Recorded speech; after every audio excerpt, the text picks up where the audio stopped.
بسم الله الرحمن الرحيم الحمد لوليه والصلاة على نبيه أما بعد أعوذ بالله من الشيطان الرجيم بسم الله الرحمن الرحيم إن الشرك لظلم عظيم صدق الله العظيم. نن عقایدو کې شرک څه ته ویل کېږي او د شرک اقسام. حضرت مفتی صاحب لیکلي دی او فرمایلی چې شرک او شراکت په لغت کې ویل کېږي خلط مل کول ته یو شی بل شي سره ګډوډول.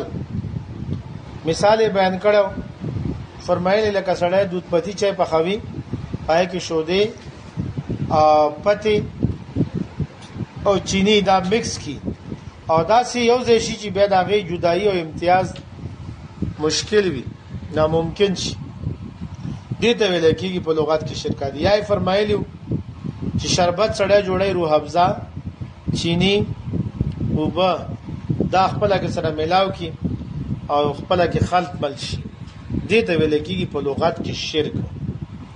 او چې څوک داسې کوي هغه ته مشرک ویل کېږي. او د شریعت په اصطلاح کې زمونږ په دین کې د شرک تعریف څه ده؟ فرمایي د الله تعالی په ذات او صفاتو کې داغه په مخصوص اختیاراتو کې او داغه په عبادت او په حقوقو کې څوک شریکول حصدار جوړول څوک چې الله تعالی سره شریک جوړوي هغه ته مشرک ویل کېږي. نو څلور قسمونه دي د شرک. یو شرک فی ذات د ذات په اعتبار سره الله سره څوک شریکول. دویم شرک فی صفات د الله تعالی صفاتی نمونه دي هغه کې الله سره څوک شریکول. او دریم شرک فی الاختیارات د نتایج مالک د الله نه علاوه بل څوک ګڼل. او څلورم نمبر د الله تعالی په حقوقو کې شرک. نن ما اول قسم د شرک فی ذات هغه تفصیلی وایو. د الله تعالی په ذاتو کې دغه په ذات کې شرک دغه مطلب څه ده؟ حضرت مفتی صاحب لیکي چې څوک د الله تعالی جز جوړول یا الله د چانه جز جوړول یا د یو نه زیات خدایان منل د الله د پر زوی ثابتول یا د الله د پر پلار ثابتول. د زوی او د پلار صفات یو شانت وي. د انسان بچي انسان وي انسان نه چې پیدا شي آیا جنې وي یا لک وي انسان وي. د زناورو نه چې پیدا شي هغه زناور وي. د غوا بچي چې غټ شي هغه غواګانی وي یا غویان وي. د بيزي بچي چې غټ شي هغه یا چيلي وي یا بيزي وي. د مرغیو بچي چې نه هغه مرغی وي. د چرګو بچي هغه چرګي وي. نو جنس نه جنس پیدا کیږي. نعوذ بالله کله الله تعالی پلار وې نو هغه هم به الله وې.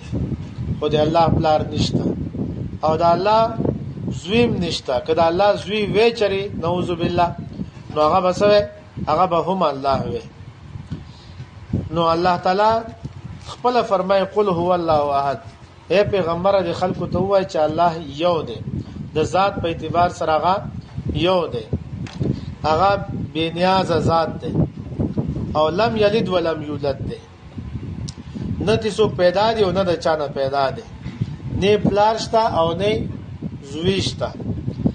دا سوره اخلاص دی. د کې توحید بیان شوی دی.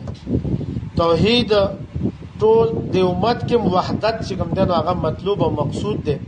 لکه تحریک ایمان او تقوا حضرت مفتی صاحب سید مفتی مختار الدین شاه صاحب هغه چې کوم تحریک جوړ کړی نو هغه دریم مقصد هغه امت کې اتفاق او اتحاد دی.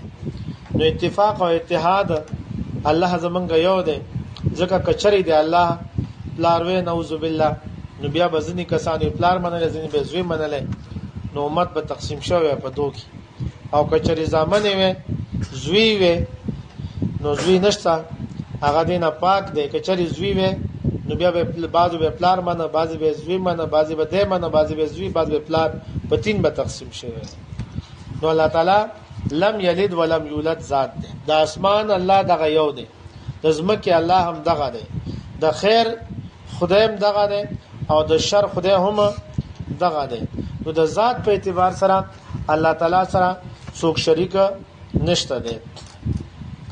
او شرک فی ذات کې ډېر کم خلک مبتلا شوي دي. مشهور مشرکین د مکه هغه دا شرک نه کو. هغه شرک به ان شاء الله مخکې بیا راځي چې دغه د الله متعلق ساقي دا او دغه شرک سو هغه باندې هم خبره ان شاء الله راځي. او هغه الله تعالی په ذات کې څوک شریک نه ګڼل، د الله صفاتو کې هغه سره څوک شریک نه ګڼل. البته شرک فی الاختیارات نتایج مالک به د الله نه علاوه نور خلق هم ګڼل. هغه به وی چې الله تعالی جزوی اختیارات چې دا منګه بوتان جوړ کړي او موږ ته سجدي لګو دي ته جزوی اختیارات ورکړي دي. چاته د اولاد اختیار ورکړي، چاته د صحت اختیار ورکړي، چاته د باران ورولو اختیار ورکړي، چاته د رزق اختیار ورکړي وغیرہ وغیرہ.